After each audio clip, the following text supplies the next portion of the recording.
Trinity Place in Geneva, New York. My name is Cameron Miller, and this is a very wee, small homily for Palm Sunday 2024. Because you see, Palm Sunday, Easter, and Christmas are the hardest moments to preach for, at least for me. There is so much to say, and at the same time, nothing to say. There is the temptation to sort of dip into the details, particularly of this long passion story, like the repetition of a hand scooping up mouthfuls of popcorn. So many details. Or there's also a temptation to get caught in obsessing over the detail, hovering over it, and unable to let go of a particular detail until all the meaning and poetry of it has been sucked away. But refraining from these temptations, standing back and reading the story again and letting it sink in hopes of a eureka moment is kind of a false hope. The renowned Irish-Canadian preacher Herbert O'Driscoll once said or wrote somewhere that these are preaching moments that stand on their own, and the preacher's job is to get out of the way and let them speak. O'Driscoll once also said of a young Cam Miller that I should keep using a written script because my sense of appropriateness was one of the worst he'd ever seen. That was a gift to me that I never knew at the time. All of which should tell you that I'm going to leave the story alone. We've heard it, we've read it, we participate in it. I suspect each one of us could have heard a voice or a whisper with our names on it in this story somewhere. And then there is that Mary Oliver poem that ends, "They must have wept, so utterly human, knowing this too must be part of the story." Gethsemane by Mary Oliver. This story is not about a God. It's not even about the God. This story is so human.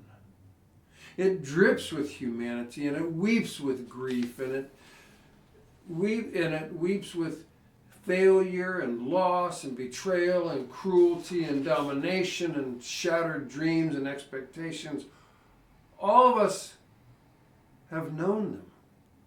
It is so utterly human that we know it had to be part of the story of Jesus. How else could it have happened or ended when a human being who was touched by God and appointed as a divine icon or messenger, how else could that have ended?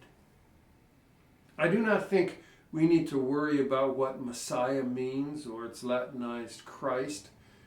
We've spent far too many words and used a tragic amount of weapons these past 2,000 years trying to assert or insist or declare what Son of God, Son of Man, Messiah, Christ, or Redeemer means.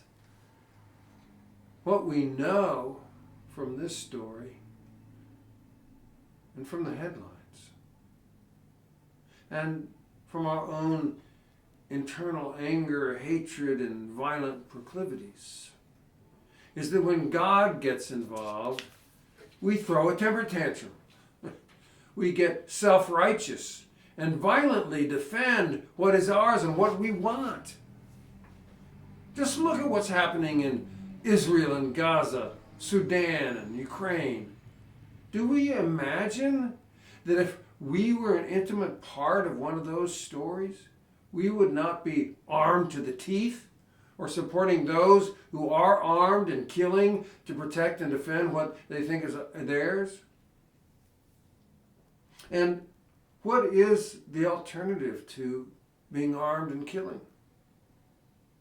It is to die. It is to die. Now, according to the story, that's what Jesus chose to do.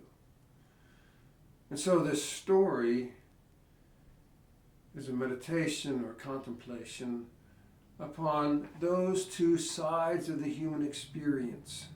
And both are clearly present and abundant in human history. On one side, our tendency to kill God, if we can, when the presence of the holy makes itself known in such a way as to threaten our self-interest. On the other side, those who die, but also those who choose to die, or be injured, or isolated, or mocked, or humiliated, imprisoned, or marginalized in some process of claiming that God calls upon us to be different.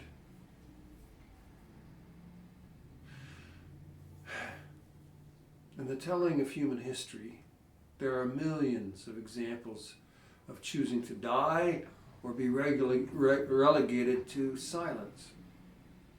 But there are very few stories at the center of a religion that so blatantly, so painfully, and so boldly tell the truth on us.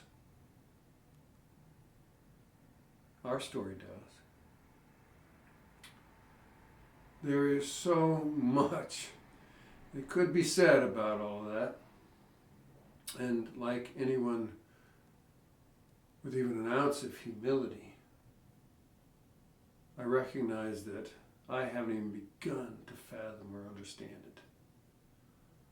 So like Herbert O'Driscoll, I will get out of the way and leave Mark to speak for himself.